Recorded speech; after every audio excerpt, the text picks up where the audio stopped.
I could only get them to grade papers.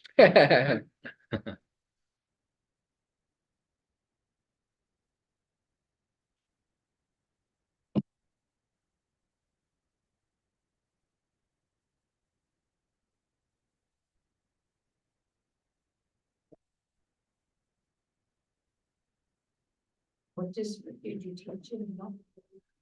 What did I teach? What district? It was a Heartland Christian School. Oh, is that in the degree? It's in Columbiana.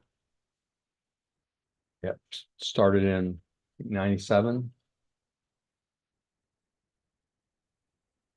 We moved into our present location in the fall of 2000, which was the old Columbiana High School. Oh. They moved out, built a new building. We moved in, renovated. Is that the one near the car dealership that tracks? Yeah, right downtown, behind AAA. They acquired property. Well, the last year, they acquired a church building that went out of business on Route 7. Right, for the early Or- grades, right? Yeah, it started, this year it was, kindergarten, first grade, Mhm. but, and I'm not sure what's gonna, next year, apparently they've got 3 kindergartens already. People on the waiting list all over. Abigail's gonna be in one of them. Oh, good. Yeah, I yeah, get we were very pleased to find that out. Yeah. So it just keeps getting bigger in the last few years, especially.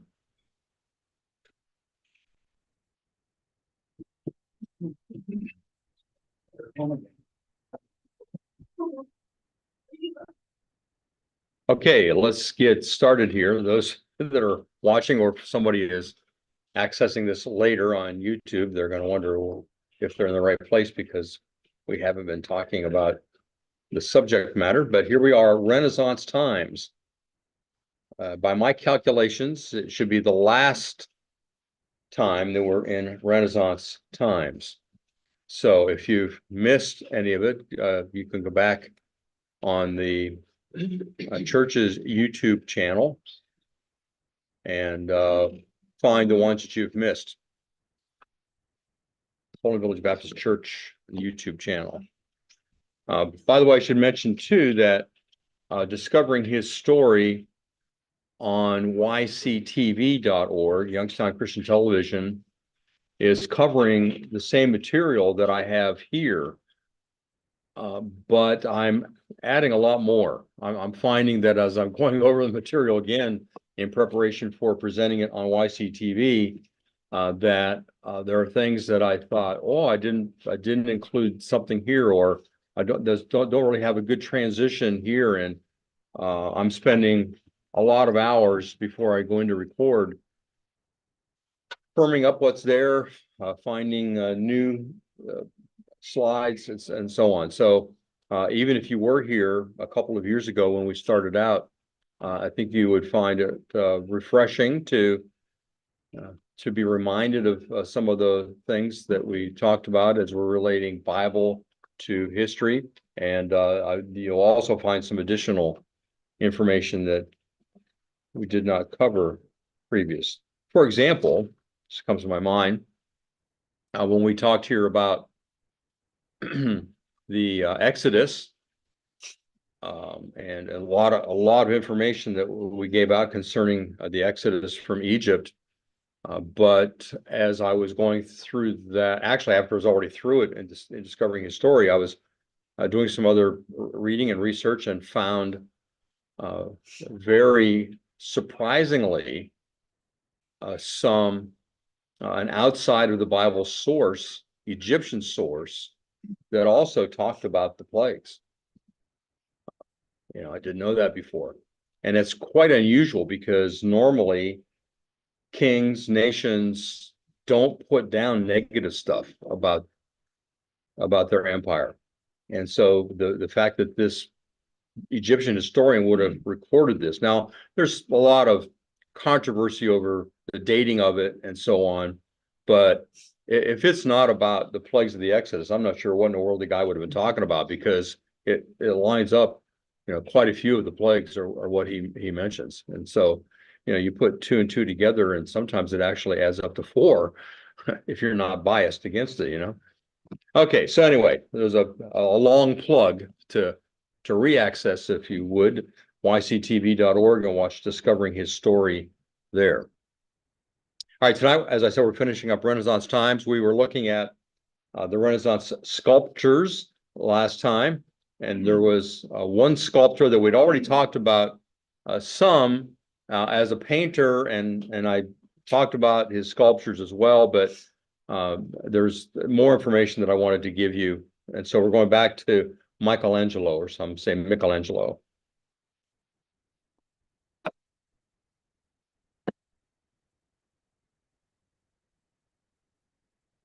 And probably his most famous sculpture is the Pietà, which means both pity and piety.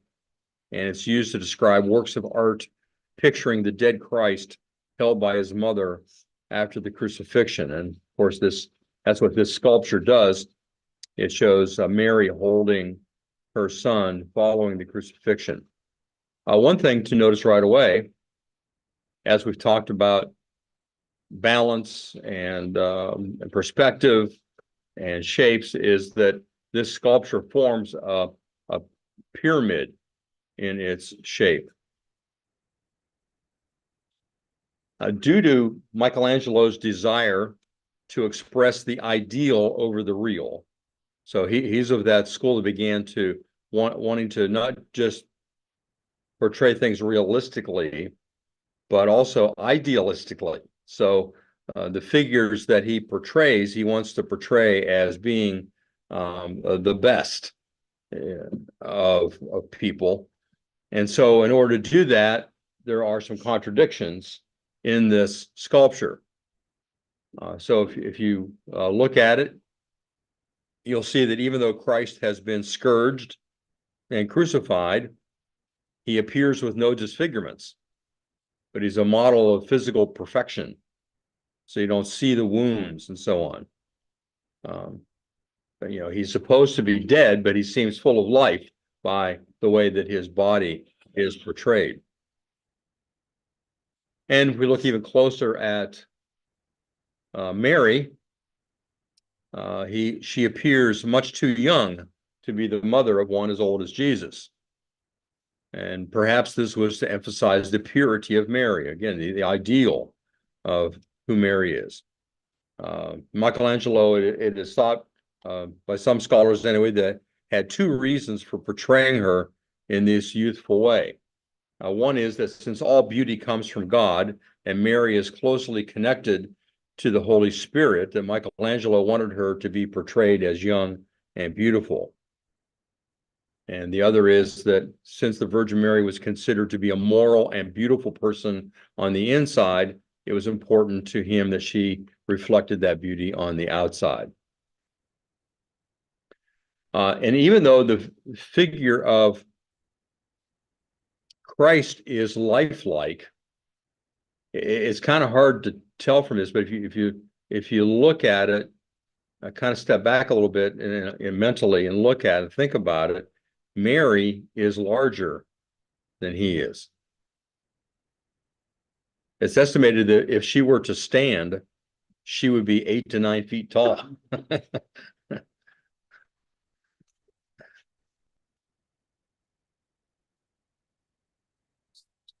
Quite a lap she has. Yeah. She was a giant. Lap like that. And her face doesn't look distressed or having lost her son. Yeah.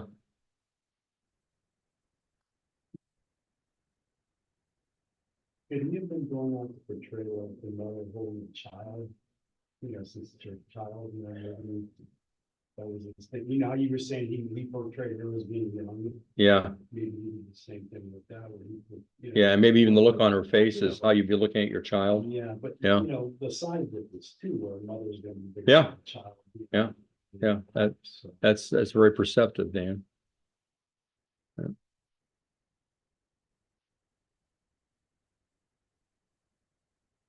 So in one sense, his sculpturing is realistic. But on the other hand, it goes beyond that to idealism. It makes things look like real people, but idealizes them. Of course, the most important other important detail that makes this sculpture stand out, which we talked about before, and that is that this Pieta is different from his other works in that it contains his signature. Dan looked it up and showed us before. Oh, here's some more detail first before we go to that. So the body of Jesus, you see there's a little scar there maybe on Jesus' right side, but not much of anything. And you can see the wounds in his hand, but so it's not totally without disfigurement. But the thing that stands out is his signature. He never signed any of his other artistic works, making this Pieta extremely unique. The most widespread story of why Michelangelo signed this Pieta originates from a biography of Michelangelo made by a famous Italian artist and historian who lived in the 1500s. So he was close to the source. According to this guy, his name is Giorgio Vasari, Michelangelo had overheard visitors thinking that rival artist Cristoforo Solari had made the sculpture. So in a spontaneous act, I read somewhere that was at night, I don't know, he took his hammer and chisel and scrawled Michelangelos Bonarotus Florentinus Faciebat, which translates to Michelangelo Buonarroti Florentine made this. The signature was chiseled into the sash across Mary's chest. Vasari reports that Michelangelo regretted his impulsive and prideful decision and was determined never to sign a piece of his work again. Now, most people, when they sign something, it's kind of a scribble and not very well done. These are perfect letters that he's doing when he's signing it. I guess on a sculpture, you do that. Take some time. Yeah, that would take some time, you'd think, yeah. And a good thing he had that sash there to put it on that he had done before. All right, any comments about Pieta? It's amazing to see the folds. Oh, Yes. yeah, Beautiful. Can't imagine how you'd even do that. yeah, I can imagine making those soft lines or something. yeah. Yeah. It's truly amazing. Seen another sculpture somewhere that, not well, pictures of it on Facebook, but the woman has a veil and the veil actually looks like translucent, like you can see through it, but it's made of marble. Wow. Like, how do you even do that? God-given talent. Yeah, That's for sure. yep. Absolutely. And you wonder, they had to use some kind of sand. They had to use something to make it round. you Yeah. know, Chisel or whatever. To you get smooth it close, out. To make it all smooth and shiny. You wonder. Yeah, I wish Elizabeth was here to kind of tell us what she knows. sandpaper They created or whatever made.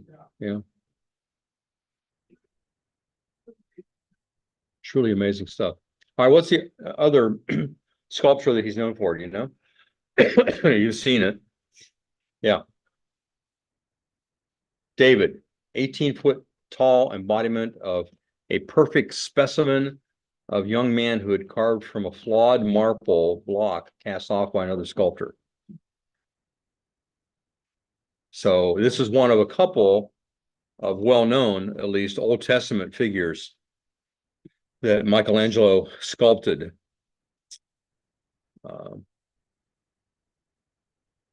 Again, you know, perfect body.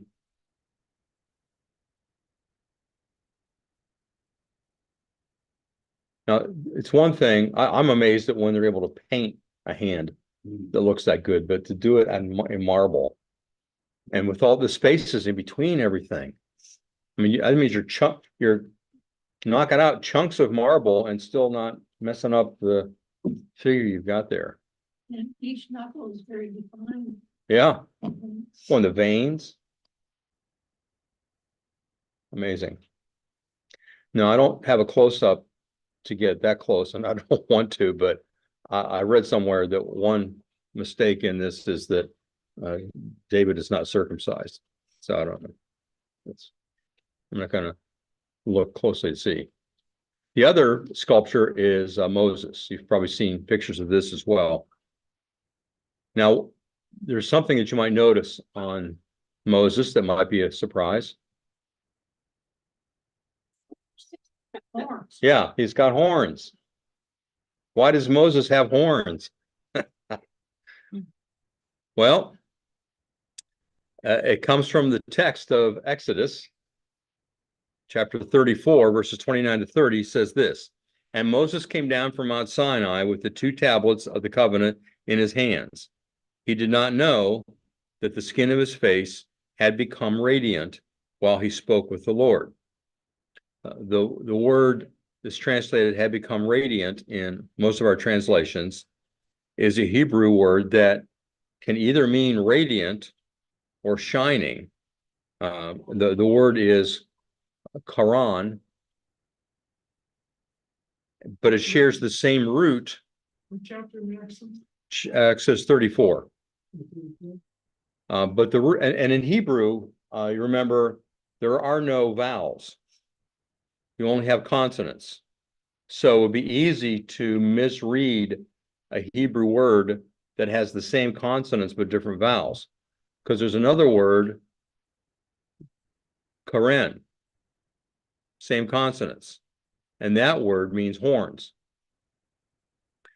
And in fact, in modern Hebrew, the word is used to refer to a ray of sunshine is actually karen, as if speaking of the sun's horns. You know, if you see a picture of the sun, sometimes it looks like there are horns coming out, and that's how they viewed that. So it's in a way, it's no wonder that when translating the Bible into Latin, Jerome described Moses's face as cornuta, horned, instead of radiant. So this comes from the Vulgate, the Latin translation of Jerome. It says that Moses had horns. And so I think I've seen other sculptures too of Moses with horns. So this editorial choice by Jerome led to the iconographic motif that plenty of artists, Michelangelo included, chose to represent the biblical figure as he came down from Sinai as having horns. All right. Any other comments on Moses?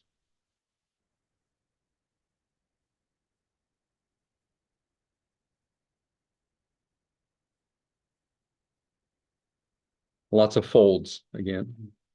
The beard.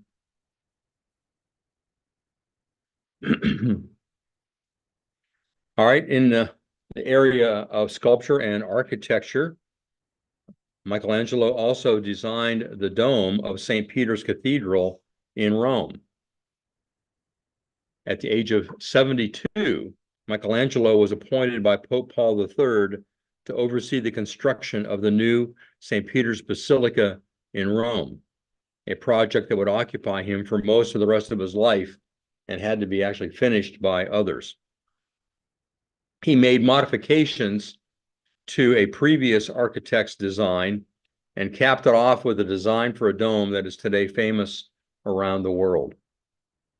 His explanation for accepting no payment for this work was, quote, "Because I am old and have nothing else to leave after me, I have not wished to give it up, and also because I serve for the love of God, and in him have all my hope," unquote. Any comments there?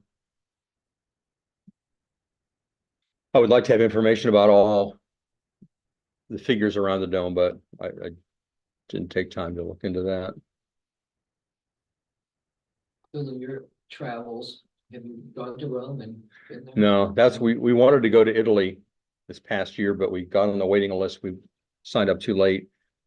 And so we thought about this next year, but it's not working out. I think we're getting too old to do all the tramping and being away from restrooms that long. So we're doing a cruise down the Rhine instead. Yeah, I would love to see it. All right, the next sculpture is something that Michelangelo started to work on while he was overseeing the dome, and he purposed this to be for his own tomb. And it's a marble Pieta that includes another figure besides Mary, the mother of Jesus, also Mary Magdalene, but at the top we have Nicodemus. Again, you have this pyramid shape.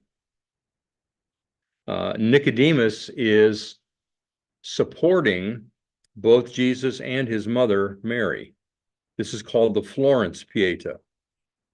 And it appears that Michelangelo included a self-portrait in the visage of Nicodemus. So he is Nicodemus. And the question becomes, why, was there any significance to putting himself in the role of Nicodemus? And becomes very interesting when one considers the nomenclature used by John Calvin for secret followers of Christ. Because you know, during the Reformation, there are lots of people that inwardly say, yeah, I agree with what the reformers are doing, but I'm not about to stick my neck out here. And Calvin called them Nicodemites, alluding to Nicodemus, who came by night because of fear.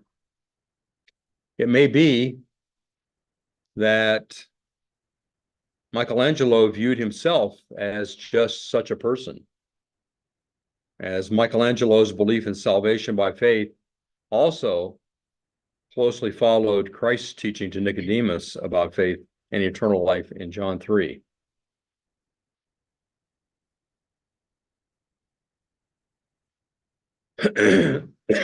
And I have little doubt that that's why he did that. I mean, it seems to make sense anyway. Although a wealthy man in his later years, Michelangelo lived very frugally, often giving away his works as gifts and even providing dowries for girls too poor to otherwise marry. So in that way, he reminds me of St. Nicholas. He did not take good care of himself, working himself to exhaustion and eating and sleeping little.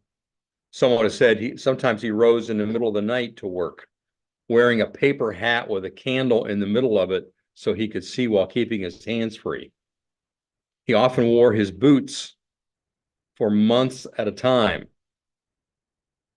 so that when he finally removed them, the outer layer of skin came off as well. Unquote. Yeah. Well, fortunately, it was in a time period when people didn't take baths much anyway, I suppose. But, one of the last sonnets he wrote reflects his spiritual journey. The voyage of my life at last has reached, amidst a stormy sea in a fragile boat, the common port where one crosses to return, rendering account for every deed, wicked or pious. So that the passionate imagination that made art an idol and sovereign to me, I now recognize well how it was laden with error, like all things men desire against their interests. What will become of my amorous thoughts, once happy and vain, as two deaths approach me? The one I know certainly, the other threatens me.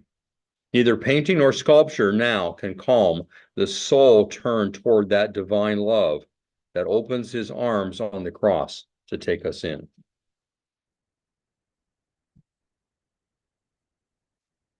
Like any person who pursues what he loves, Michelangelo knew no retirement.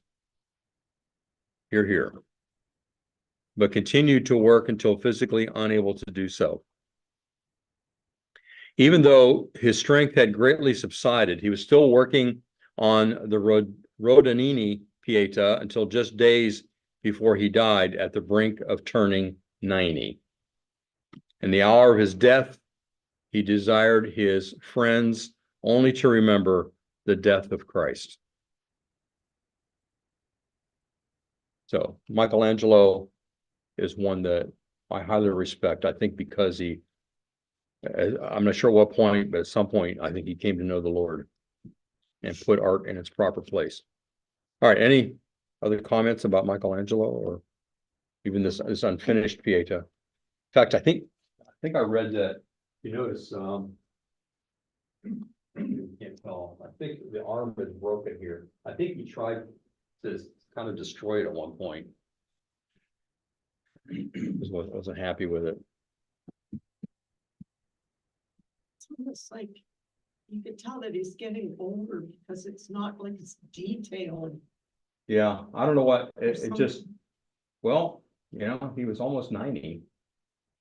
You gotta think the skills have diminished a little bit. Even so, it's a lot better than I could do. Me too. But he wasn't happy with it. Any other comments?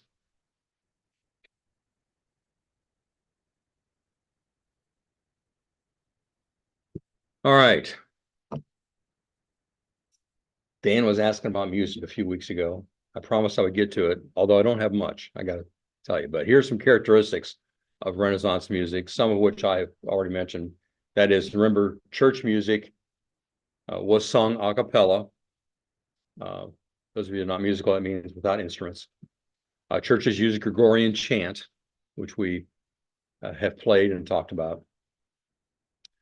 Elizabeth madrigals were performed in rich people's homes. So rich people would invite musicians to come in and play. 16th century music consisted of more than one choir. Instruments were less important than voice. Richer texture in 4 or more parts. Bass part is added below the tenor. So they finally decided to add a lower range for those that couldn't hit those high notes anymore. Blending rather than contrasting strands in the musical texture. So it was blending together. A greater concern with the flow and progression of chords. And secondary music included vocal pieces and dances and lots of instrumental pieces. So music was changing in the church, but it was changing even more rapidly outside the church. Here's another slide I found about the music. Music was written to improve the emotion and the meaning of the text. Although sometimes the emotion is very high, there's always balance between harmony, tone color, and rhythm. Renaissance music is mostly polyphonic, 2 or more sounds in one piece. Homophonic was mostly used in the medieval times. Now, the coming of the printing press greatly facilitated the spread of music through copies printed and interest enlarged through that. That resulted in the appearance of an increased number of musicians and ordinary people taking up the art. The most popular instrument was the lute. More music was composed and performed during the Renaissance than in any previous period of history. Any questions about music in general? And we're going to look at 2 specific musicians. It does seem like when you look at the layout of the cathedrals, they had places for choir, for voices. They didn't have place for instruments. Yeah. And so you can see at that period that the voice was more important than instrument in the church. Yeah. Is that picture of a lute? Yes, that's a lute. That's a lute.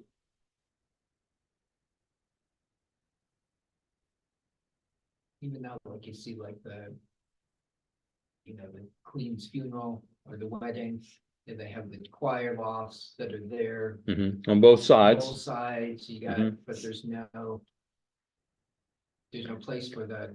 And of course, the lute being very portable, it's like, you know, people today will walk around strumming a guitar. Or maybe out in the street even playing guitar. Guitar is easy to move around. Well, the lute was the guitar of the Renaissance period. And there really hadn't been instruments per se, because it was all vocal.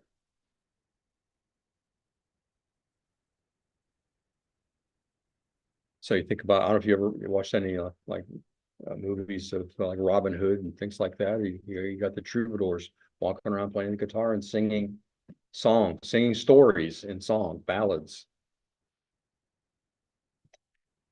All right, let's look at a couple of the musicians. One is Josquin des Prez. I'm not sure if that's how to say it or not. Regarded as one of the foremost composers of the day. His life and music marked the transition between medieval and modern times. Martin Luther lived about the same time, a little bit.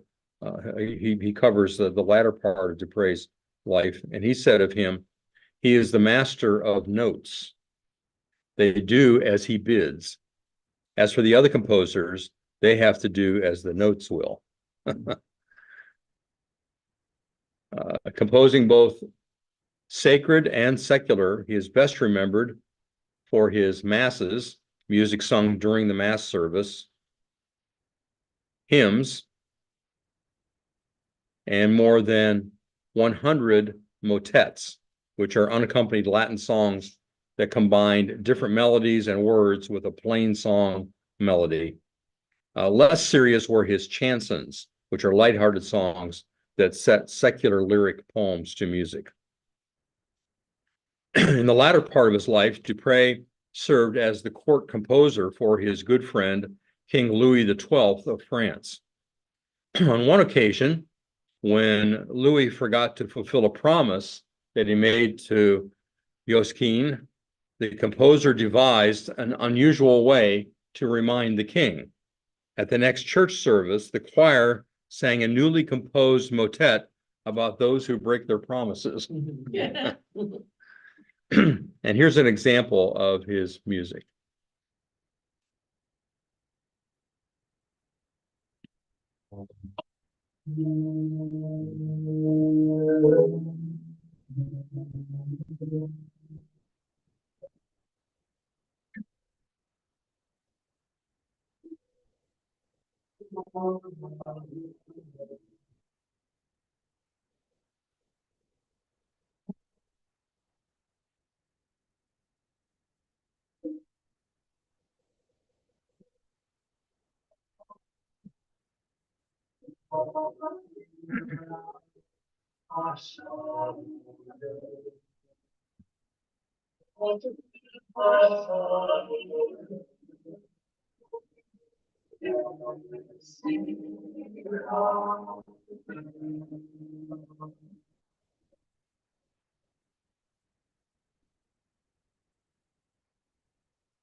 I'll say is wow.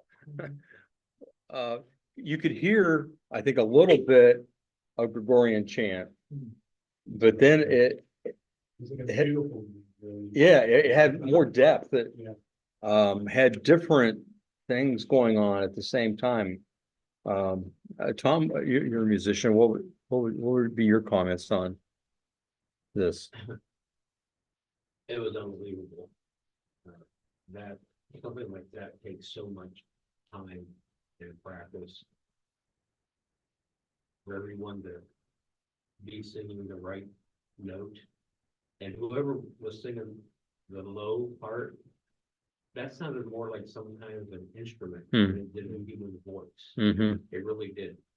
And that blend was so unique. I never heard anything quite like that before, but that's gonna be our next choir too. Yeah. Let's do it. Start practicing next week. Yeah.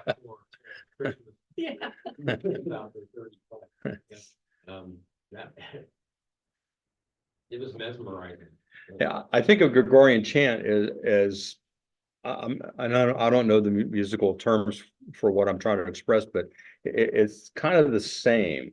There's some variation in tone and stuff, but everybody's kind of following the same line, if you will.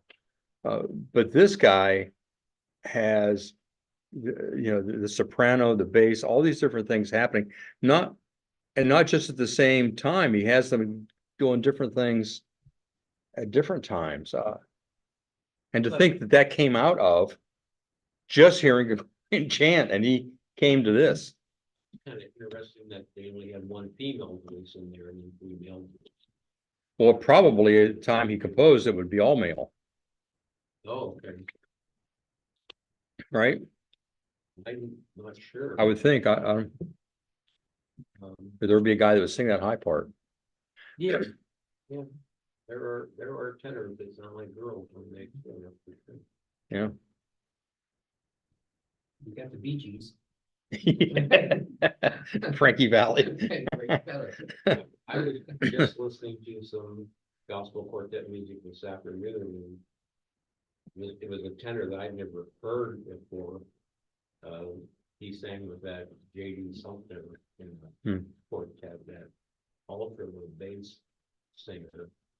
And this guy, he sounded like a woman when he sang. Mhm. He could sing so high, I couldn't believe it. Well, if you have ever heard pentatonics, Yeah, there's a guy, you'd swear it's a woman singing, but it's a guy. And of course, you'd also swear that there are drums playing all kinds of stuff, but Right. they're not, it's all voices. All right, let's go to the second artist that I found here, and his name is Giovanni Pierluigi, or his nickname was Palestrina, from the name of his hometown. And he was born about the time that the previous guy was dying. He composed over 900 musical pieces, including church music still played today. He was commissioned by the papacy to simplify the often complicated Gregorian chants so that they could be understood. Known as the Prince of Music, he composed polyphonic music containing many melodies for choirs to sing without accompaniment. And here is an example of his.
Okay,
what are your thoughts about Palestrina?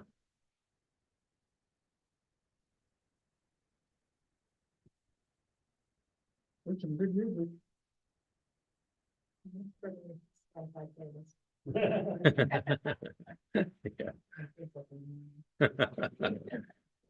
And what, and if we understood Latin, it would probably even be better.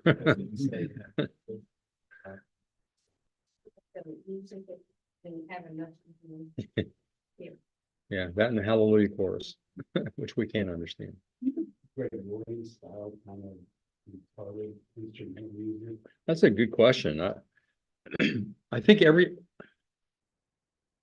everything about the church in the Middle Ages retarded growth in many different ways. It wasn't until with the Renaissance is really the importation of ideas from Greek and Rome, from outside of the church. And it's sorry to say that it took pagan influences to get people to think more clearly about biblical things, but that seems to be the case. Because with the increased interest, as we've talked about, in especially Greek literature, Greek philosophy, also came an interest in getting back to the languages of the Bible in Greek and Hebrew. And as scholars began studying, then they began discovering things that were not accurate in the Vulgate translation, and things that certainly went against what the church was teaching. And then with the advent of the printing press, it just made so much more available and increased education. So more and more people were learning to read. So those outside influences is what created a situation where in so many areas there was an explosion of art, however you want to define it.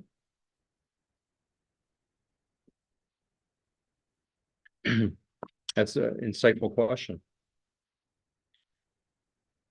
All right, let's start to wrap things up here. First of all, I want you to understand that there was a difference between what's called the High Renaissance, mostly in Italy, and the Northern Renaissance, which is beyond Italy, Northern Europe, primarily the Low Countries, and would include France and Germany. So in the High Renaissance, there was realism and expression.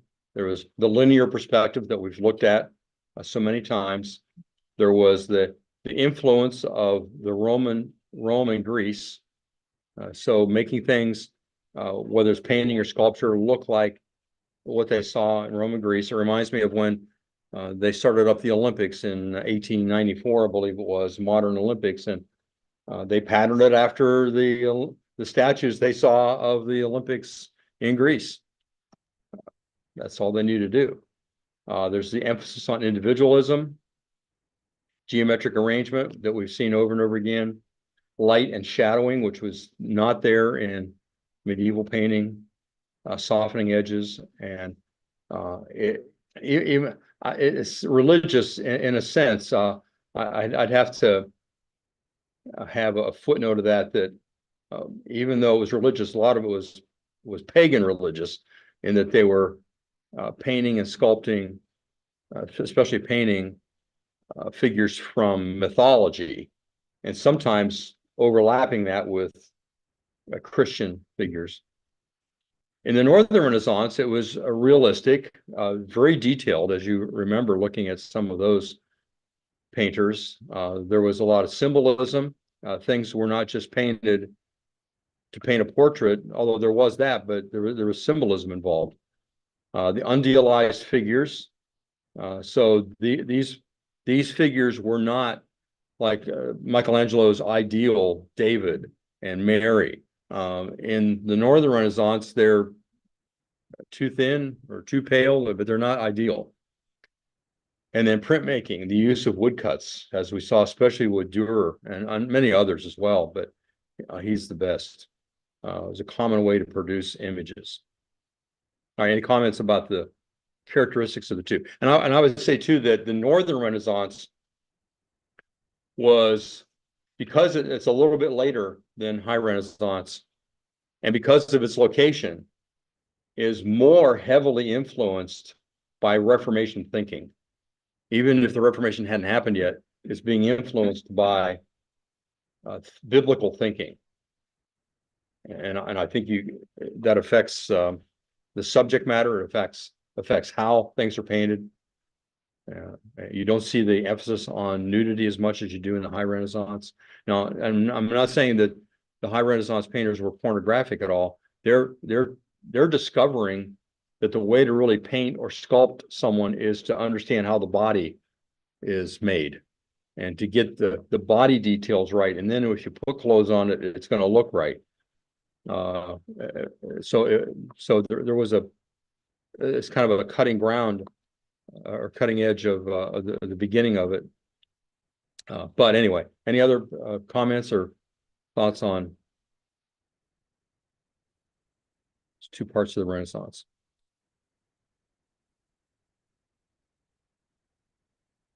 Okay, let's go to the consequences. First of all, positive consequences of the Renaissance. First of all, it provoked a spirit of inquiry, with the authority of the Roman Catholic Church no longer being accepted without question, and attention being given to the simplicity of first century Christianity. And so as they're going back to the foundations of philosophy, literature, art, they're also going back to the foundations of Christianity.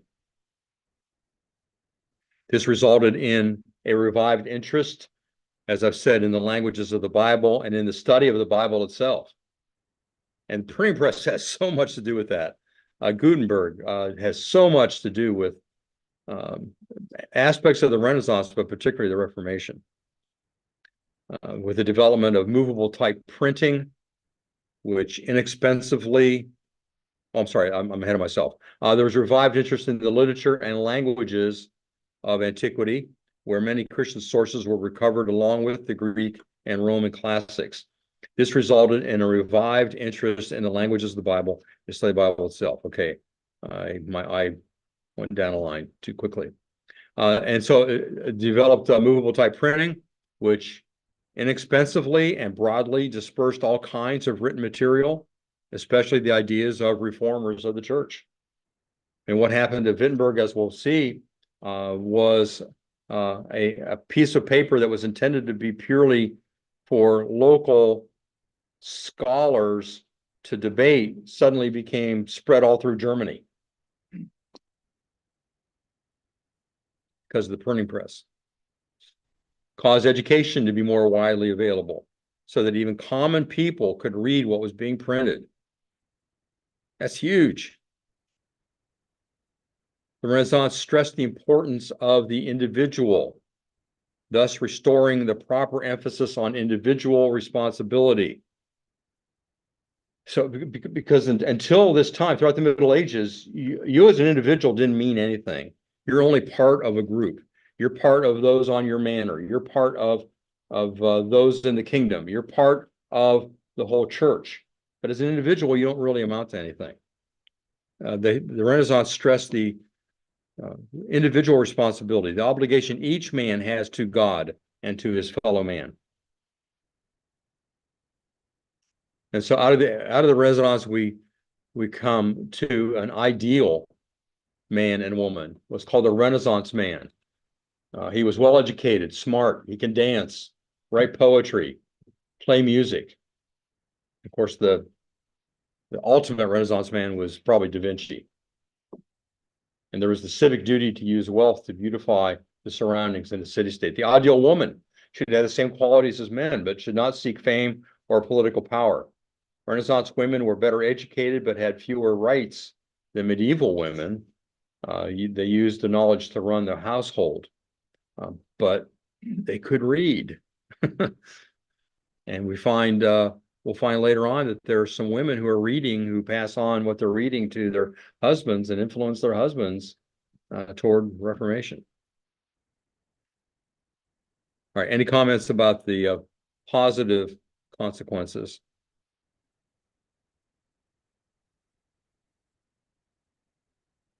Necessarily, but what animal is that?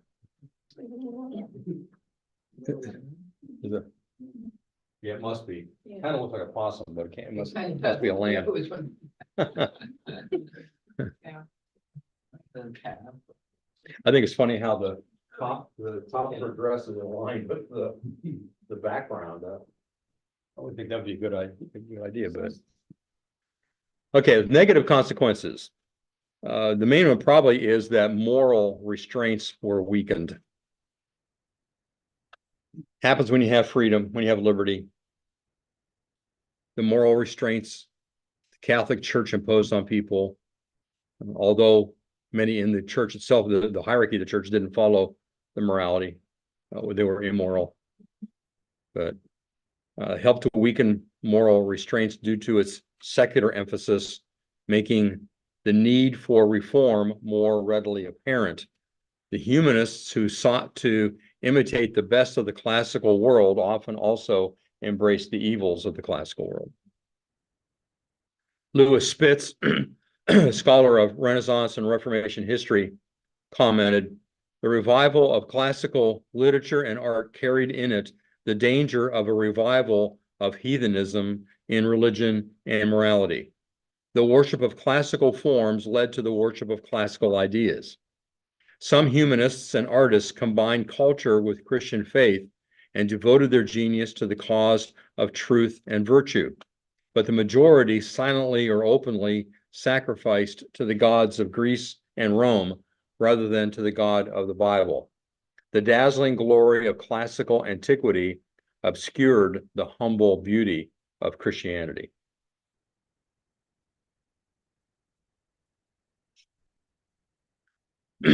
In conclusion, I would like us to watch Francis Schaeffer's take on the Renaissance in his epic series, How Shall We Then Live?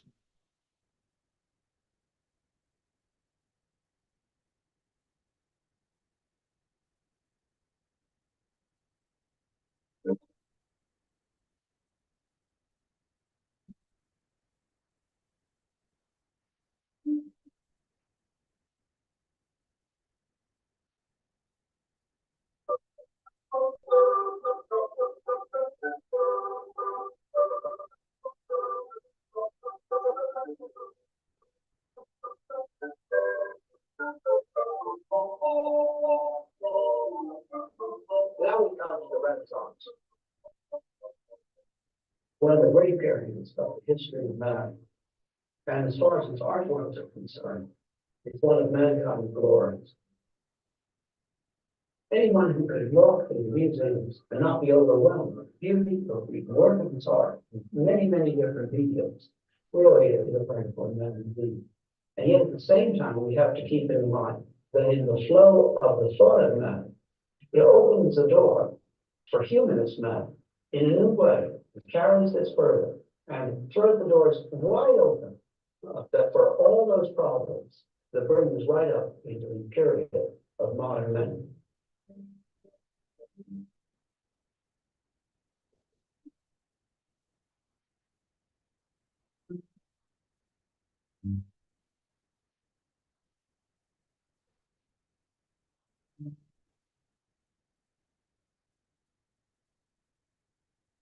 All through history, the artists have done two things. They have reflected their culture, sometimes much more accurately than the writers, even the philosophers.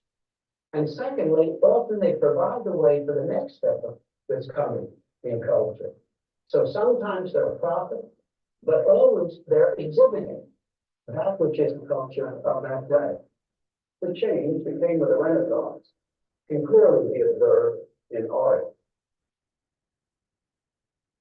Up to that time, Florentine painting had been like Byzantine art, but even less polished, flat, and without depth. And people were not portrayed realistically as real people.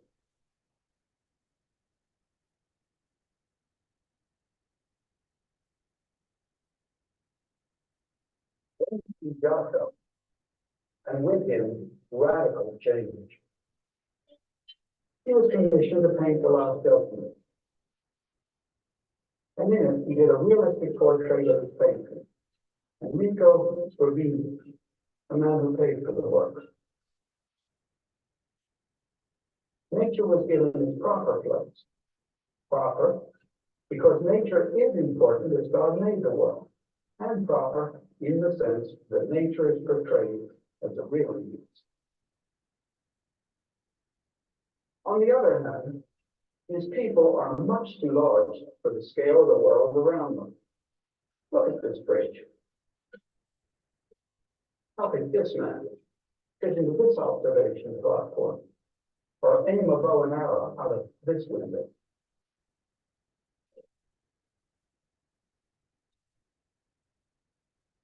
The same man who painted this designed the beautiful bell tower, the Campanile, next to the cathedral in Florence. A painter who creates buildings.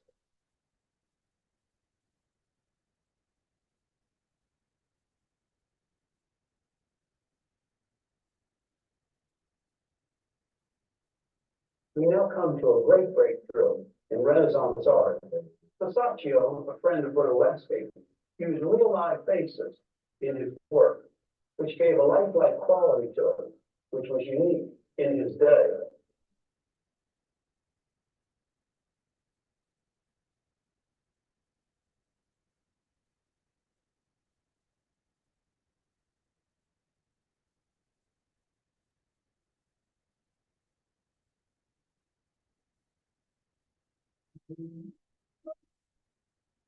Painters who preceded Masaccio, including his own teacher, Marcellino, painted their figures seemingly on tiptoe.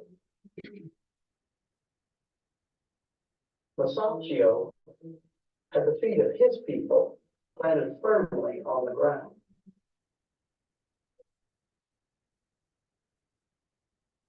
Masaccio was first to consistently use central perspective. This was a clear step ahead of the Romans, who only knew a different kind of perspective. By painting in the round, and by the use of the new perspective, these people were in the midst of realized space. There was actually space around the people. But for the men of the Renaissance, it was something more.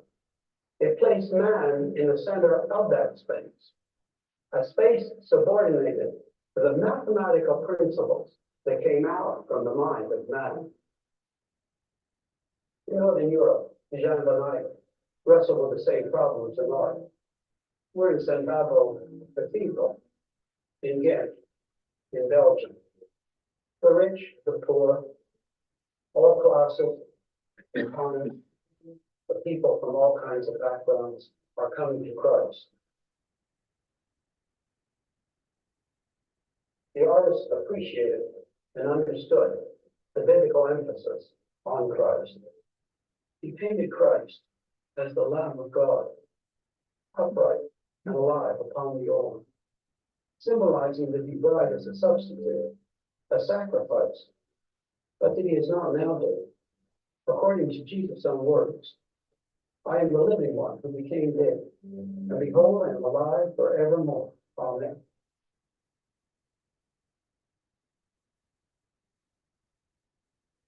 Van Nostrand, laid there, and was the first great master of landscape painting.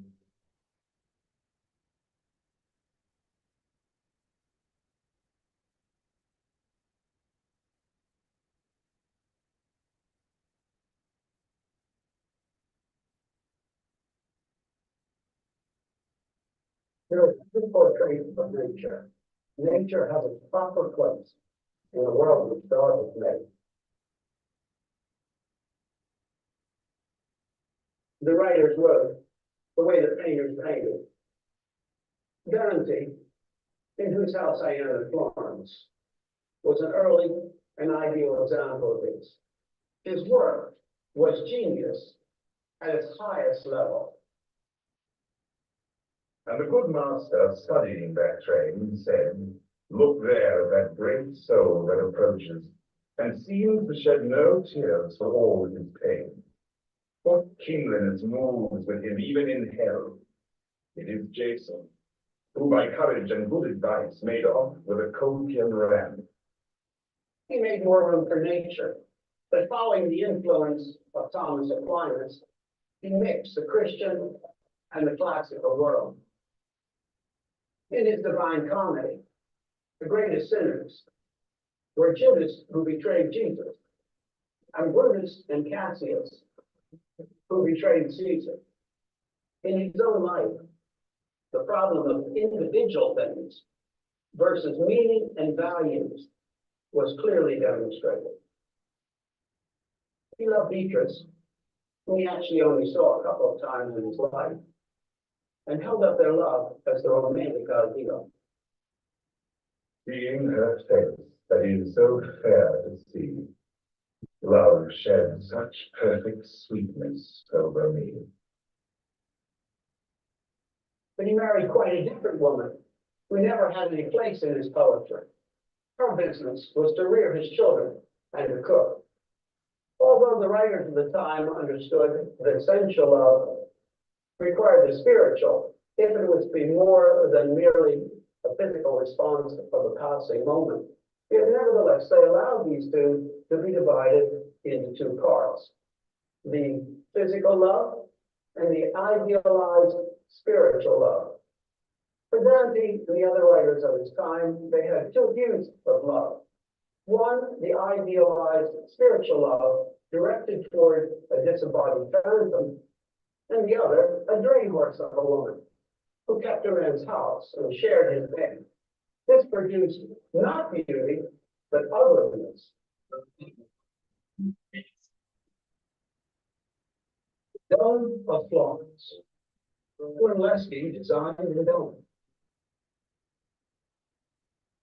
It brought together a great artistic triumph with an overwhelming feat of engineering.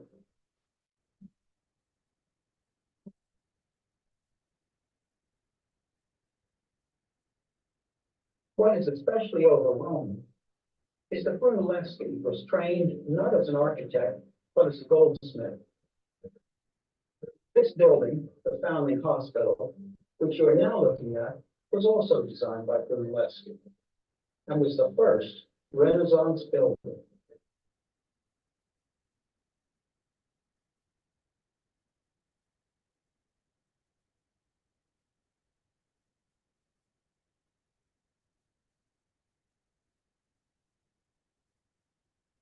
Our emphasis was placed upon man. We know very little about those who built the Gothic cathedrals, who wrote the Gregorian chants. But now the artist himself became important. Here is a biography of Brunelleschi, and some of his contemporaries wrote autobiographies, sculptures, portraits, and even self-portraits of the artists began to be made. At the beginning of the Renaissance, it could have been either way. Nature could have had its proper place, man to be in his proper place in the absolutely beautiful. But at a certain point along in the Renaissance, the scales tipped, and man put himself at the center absolutely. And this opened the door completely to the whole destructive force of humanism that follows, down to the Enlightenment and into our own day.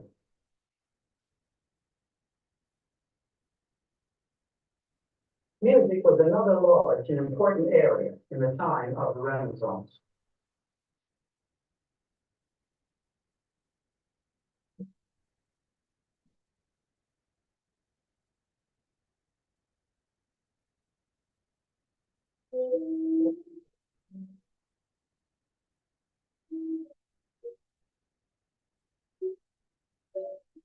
The composers of the Renaissance invented the art of orchestration.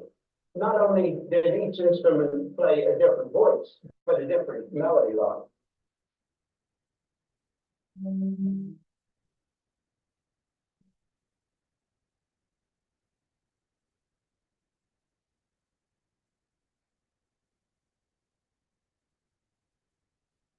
The North influenced the South not only in painting, but in music. String instruments of the Renaissance were built in matched sets, so that the timbre was uniform from bass right through the soprano instrument. Music was printed with movable type for the first time. This is the lute, the most popular solo instrument of the Renaissance. The sackbut, like our trombone. The viol, ancestor of our viola. The crumhorn, and the spinner. Up to this time, things could have gone in one of two ways. There could have been an emphasis on real people living in a real world which God had made, in which all individual things had importance, because God had made the whole world. Or humanism could have taken over, with its emphasis on the individual things being autonomous. But the die was cast. Man made himself increasingly independent. He made himself his own measure. He tried to make himself autonomous. The humanistic man of the Renaissance thought of a time before him as something unsavory, something to be forgotten. To him, it was the Dark Ages. And he thought of his own age as a great leap forward into his own period of rebirth or Renaissance. A rebirth of the pre-Christian golden age of ancient Greece and Rome. Thomas Aquinas had opened the door to this with his emphasis upon the teaching of Aristotle. This is the fresco painted by Raphael in the Vatican. It is called the School of Athens. The central figures in this fresco are Plato and Aristotle. Raphael painted the hands of these two men to represent the philosophic emphasis. Plato, with his finger pointing upward, emphasized absolute, ideals, meaning, value. But Aristotle, with his hand spread downward, emphasized the individual things, the particular, nature, man. What is the meaning of particulars, including me and you, if they have nothing, no final thing to be related to, so that they have meaning?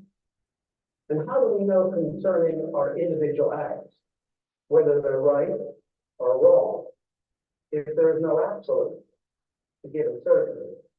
The dilemma between any form of humanism and biblical Christianity, it really rests at the question of whether we have to begin from man alone as autonomous and then build everything from that, or whether there's truth from another source, which is an absolute truth, and which therefore is not relative, Now, if we begin from the human's truth, the view of truth rather, they don't have truth, all it is a matter of statistical averages.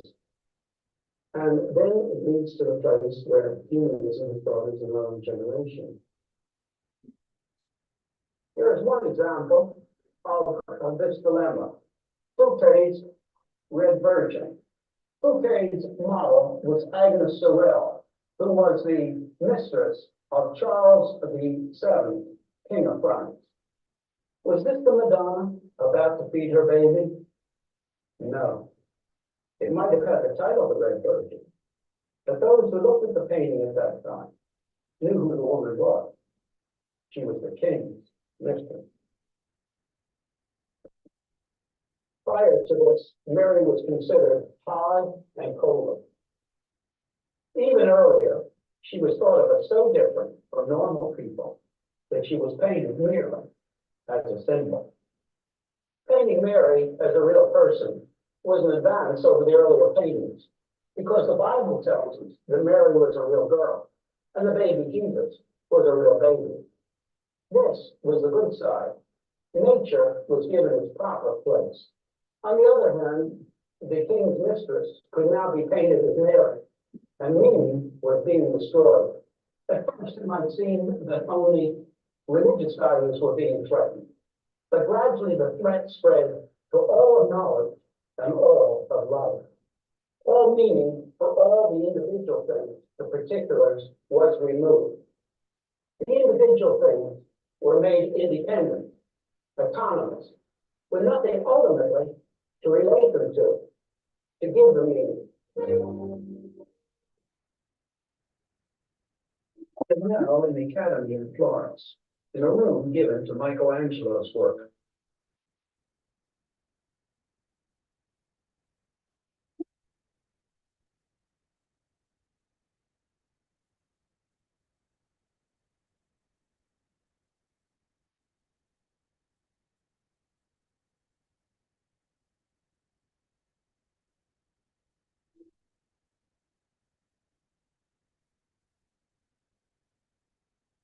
On either side, we see Michelangelo's statues called chapters. These used to be called unfinished statues, but now many scholars agree that they were left to say what Michelangelo wanted them to say. Man is tearing himself out of the rock. Mankind will be victorious. As one passes these statues, we come to the focal point of the room, the magnificent statue of David.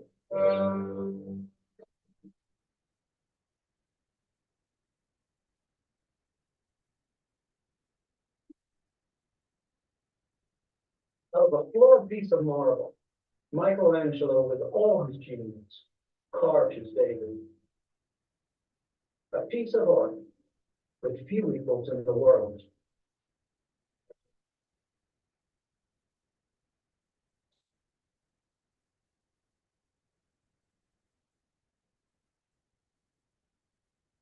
But this isn't the biblical David, but rather the personification of the humanist ideal, the greatness of man.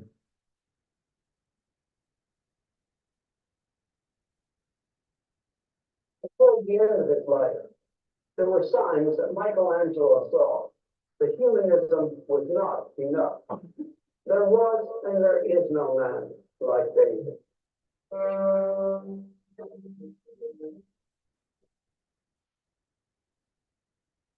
It is thought that in the theater, in the cathedral in Florence, he put his own face on Nicodemus as he was bending over Christ.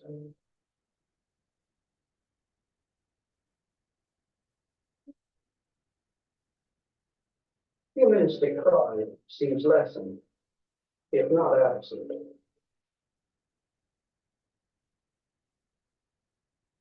We now come to another great giant of the Renaissance, Leonardo da Vinci.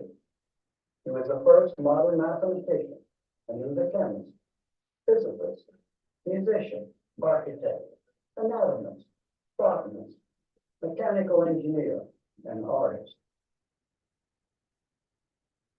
He did studies of the human anatomy, and some could still be used in today's textbook.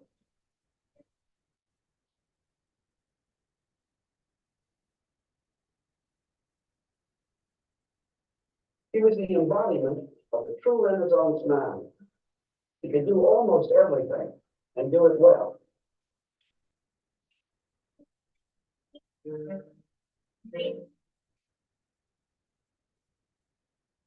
He designed war machines of savage atrocity.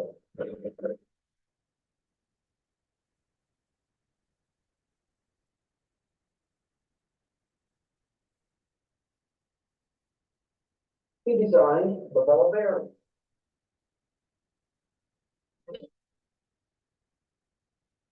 Leonardo really understood the problem of modern man.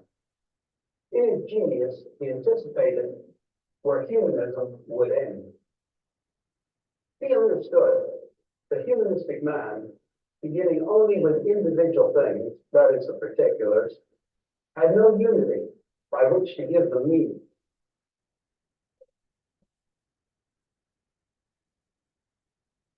He understood that beginning humanistically with mathematics, one is left with individual things. And having only individual things, one could never come to universals or to meaning. Instead, one is left with mechanics.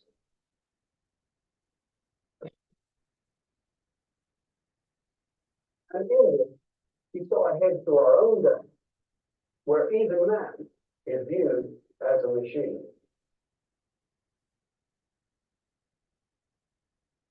Then Leonardo thought that perhaps the painter, the sensitive man, could come to meaning.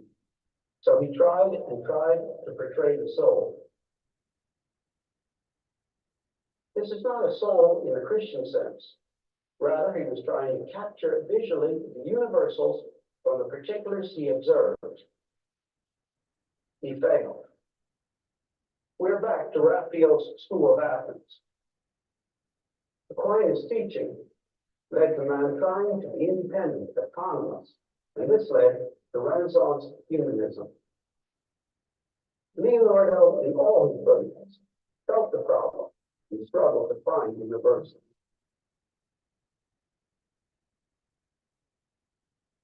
Leonardo and all of humanism have been so sure that man beginning only from himself could solve every problem. Its cry was, I can do what I will, just give me till tomorrow. But in his old age, Leonardo in his brilliancy saw the coming defeat of humanism. As a man thinketh, so is it. And humanism had already begun to show its natural conclusion with pessimism. When Francis I, King of France, took Leonardo to France, we find Leonardo in despondency.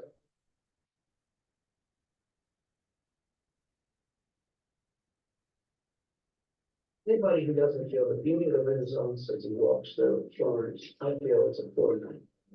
I love to go to Florence and walk through the museums and just walk through the streets.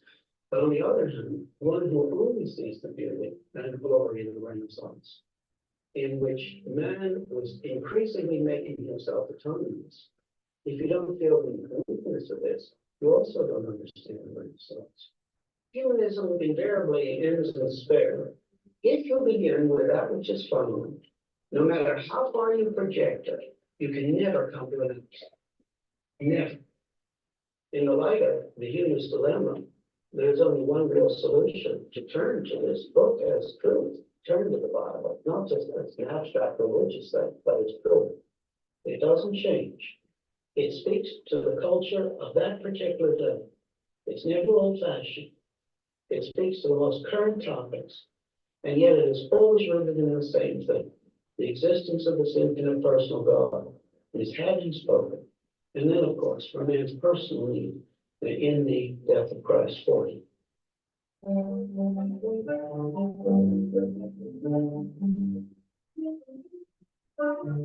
All right, hope you enjoyed that. When we get back, when we come back after Easter, we're going to enter into the Reformation, actually pre-Reformation.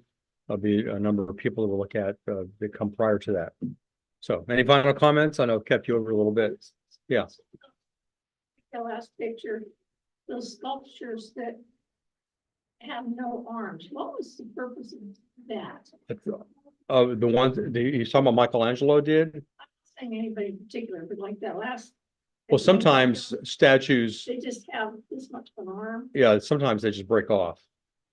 Yeah, but there's so many of them that look like they Well, if look you think like they were about- made down You think about statues that are around, the part that's sticking out and most likely to break off are the arms. They were designed that way. No, no, not except for the ones he was talking about, the Michelangelo did that were unfinished, seem to be intentional, but yeah, the ones that are broken, like Venus de Milo is the most famous one. It just, they just broke off. No. All right, thank you for coming and we'll see you in a couple weeks.